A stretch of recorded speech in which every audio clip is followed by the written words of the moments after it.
What's up, everybody? Welcome to CFP Talks. My name is Joe Nissim. With me, as always, is my main, Mr. David Fuchs. What's Special up, Joe? special guest, Mr. Steph Curry, in his night night. What's up, David? How are you? Nothing. That no, I had to put that up. I know you're a big basketball fan. I know you're part of that whole culture. So you're a culture guy. So I had to put that up. Great, congratulations. I know we're a little bit ahead of when the USA won the gold, but awesome tournament. It was so fun to follow. Steph was a beast. The whole team was awesome. I had to give them a little bit of a shout out, and it had to be Yeah, the night yeah. night. Sometimes that old wisdom works, man. LeBron James at 40 years old comes in, still says, I'm still the best in the world. Get out of He's here. still motivated, man. He's still motivated. He is one motivated beast, which is kind of honestly one of the most impressive things about him is he's in the league now 22 years. At that point, you've won championships, MVPs, finals MVPs, all star MVP, Olympic Gold medals. MVP, gold medals. You got every accolade under your belt. What keeps you motivated day in and day out? That's, I think, LeBron's superpower, to be honest. Yeah, To be that 100%. dedicated, like, And it's a good segue into what we're going to be talking about today. hell yeah. Which is what happens when I lose my motivation? What do I do? And this is a really, this is one of my favorite episodes to talk about because we actually don't talk about any strategy today. We're not talking about, what questions to do or study strategy or how many hours you should be putting in or how you should be approaching your reading. But this is something that every single person feels Yeah, about this process is yeah, you're going to lose motivation.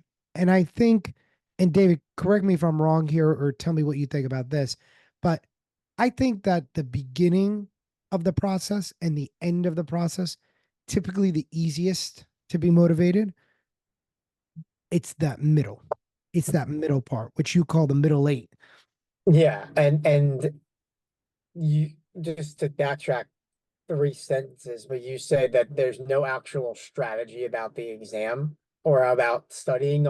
I would say there is a little to a point because this is something when it comes to motivation, you just nailed it on the head. You're prepping for 3 months, 4 months at a time for this. There's going to be times where you are just flat out not motivated. And it happens in everyday life. I mean, how often? I mean, it happens to me sometimes. I wake up on a Monday morning after a fun weekend or a 3 day weekend or a little vacation, and I'm like so demotivated to get up and get to work. I'm just like, fuck, like I got to pick this back up. How do I get that fire going again? That will absolutely happen with you on this exam, and you're absolutely right. The middle eight or just the middle part of this exam is when you are going to feel this. This episode is scheduled for the beginning of September, right in the middle of the prep time. If you're taking the exam in the November 2024 cycle, this is about the time where you'll start to feel not as motivated. Summer's ended, you've been studying for a while.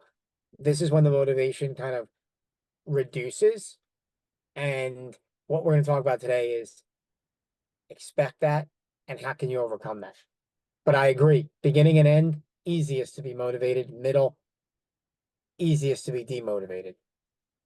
How do you, I'm really glad you said that because I'm coming back off a weekend in New York with going back. I spent 5 days in New York, seeing my family, my mom, my sister live in New York. I went and saw friends that live in Jersey City in New York, which Yeah, everybody but me.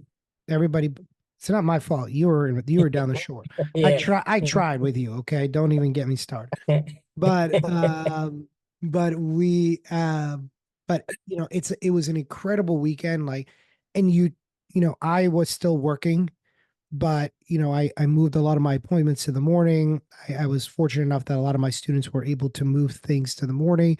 So I was trying to knock everything out before noon Eastern time so I can have all of the afternoon and evening to spend with friends and family. And it was, it's quick. Like, we were I'll spend time with my mom and stepdad, and then I got to see my sister on Friday, and I was at a wedding sorry, on Thursday, and I was at a wedding on Friday, and a friend of mine had a party on Saturday. It was like just all day, and we went on the ferry. I wanted my girlfriend to see like some of the sights in New York and get to see the Oculus and the Freedom Tower and the 9/11 Memorial and see like we didn't even get up to Times Square because we were just so rushed, but to see Statue of Liberty and to kind of do some of the neighborhoods in New York while getting to see Jersey City as well. And you're kind of just going, going, going, going. You come back on Sunday night, you're exhausted. You wake up on Monday morning and you're just trudging. I feel like you're trudging through to get things done. And your list is this long and there's 40, 50, 60 emails that you got to check and respond to. It's tough to get going, right? And Very tough. I've been there many times, and it's honestly that is the worst feeling when you have stuff to do and you are just straight up not motivated to do it. It's really, really hard to get back on that horse. I agree. I agree. And I'll tell you, this one was an odd one because I was like, I knew I had a lot to do, so I kind of popped up early, just knowing that I don't. And obviously, we're taping this morning, so I wanted to get a lot of that done before we started taping. And Diana kind of nudged me out of bed this morning. She's like, "All right, get up, go. Like, you got to get up and get going," because I really wanted to sleep in. But we made it a point to come back, get some time in, get ourselves prepped up and ready to go. Nonetheless, still hard to trudge through. And when you are working, I think it's easier to get back in the work mode because you start answering a couple of emails and you kind of start getting back in the mode and it feels like you never even left.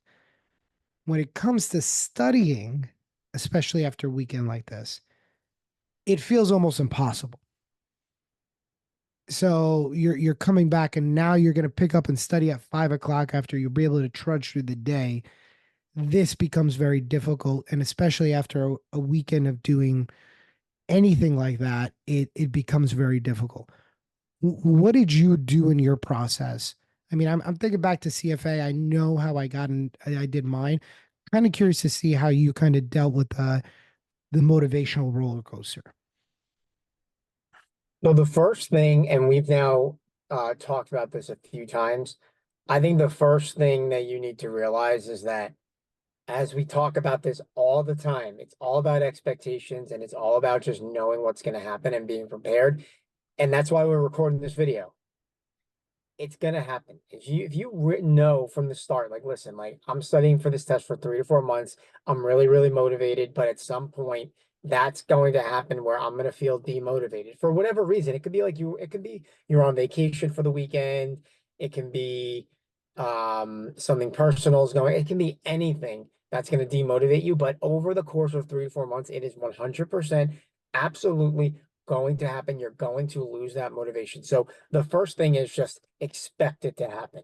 You just know that it's going to come at some point.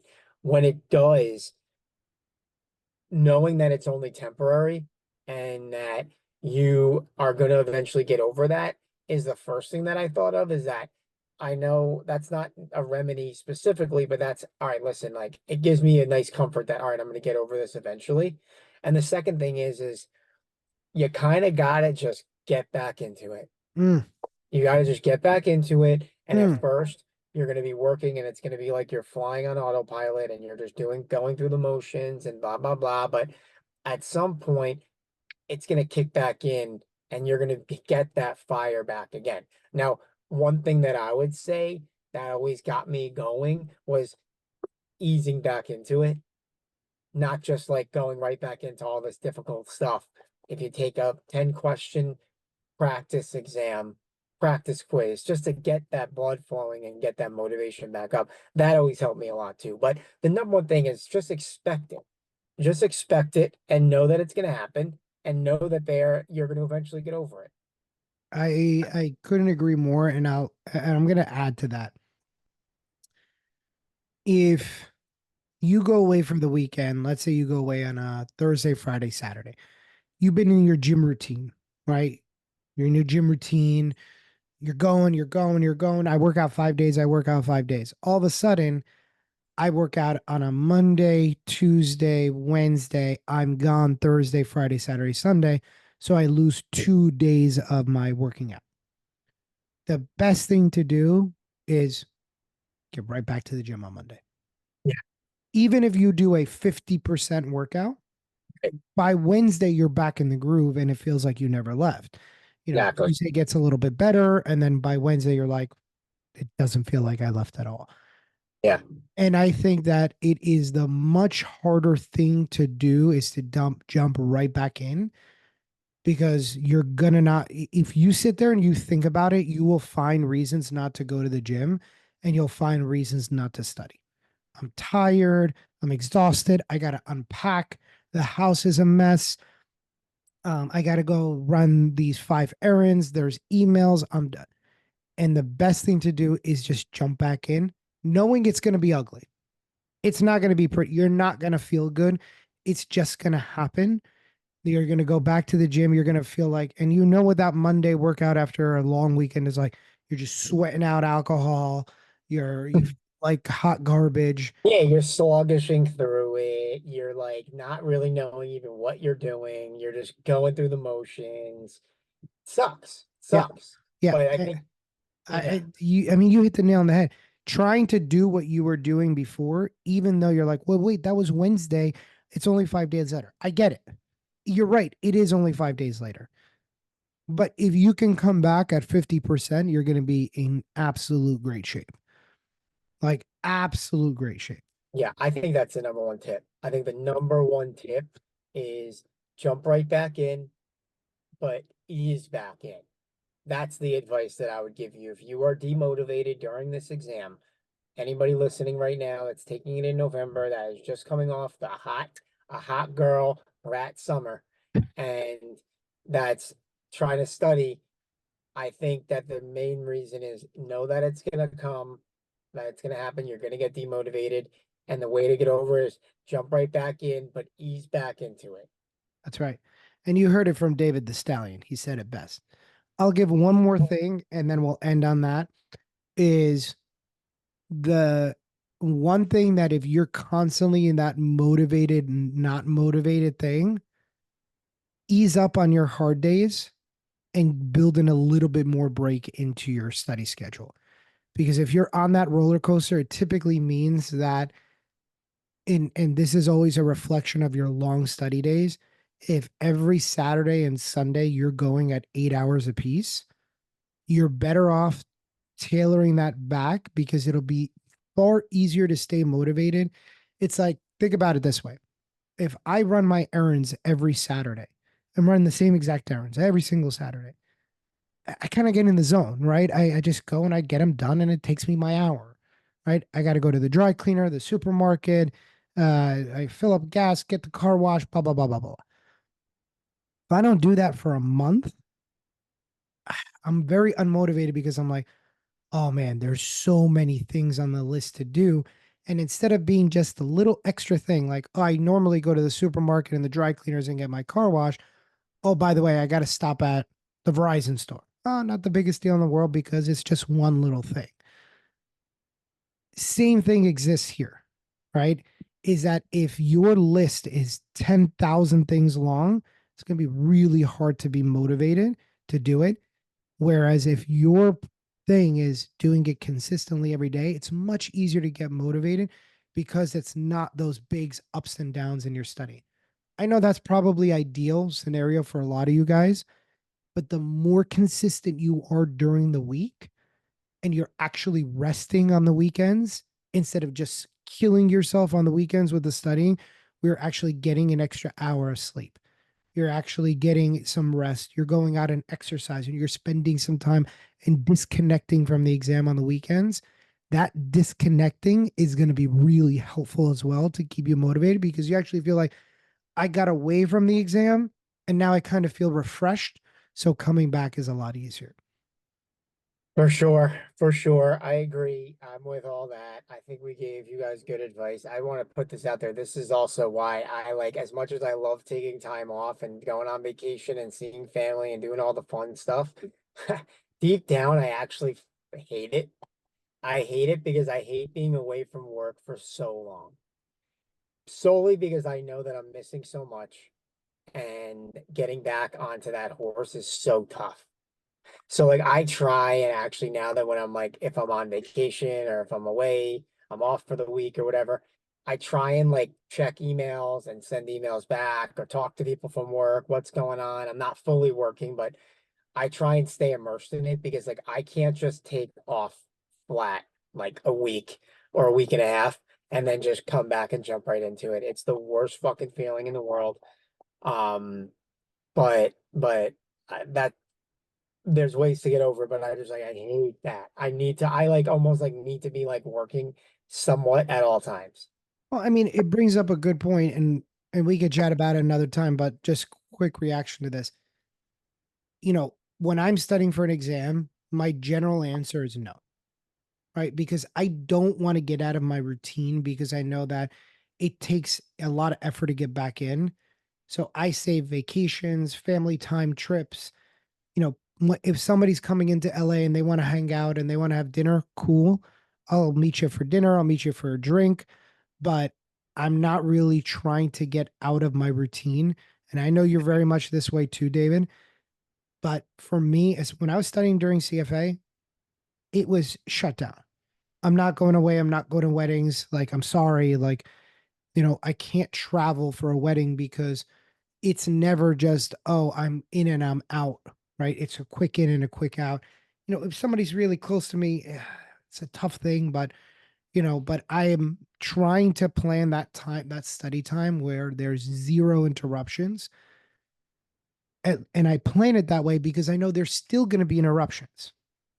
Yeah. I try to keep them at a minimal because if I plan in the interruptions from the beginning, I know that it's only going to become more. I try to limit the interruptions.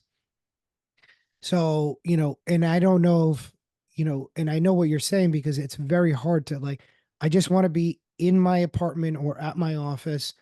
I want to do that for 8 or 10 or 12 weeks so I can be in my routine. It's very boring, but it also keeps my motivation at a very high because I'm never falling off the wagon. So I almost build that in knowing that there's going to be some distraction. There's going to be something that I have to go to, but I can minimize it. What do you think about that? And I know we got to end because we're over. No, I think I mean we have like a whole episode on that. I think we did it last cycle called Just Say No. All right.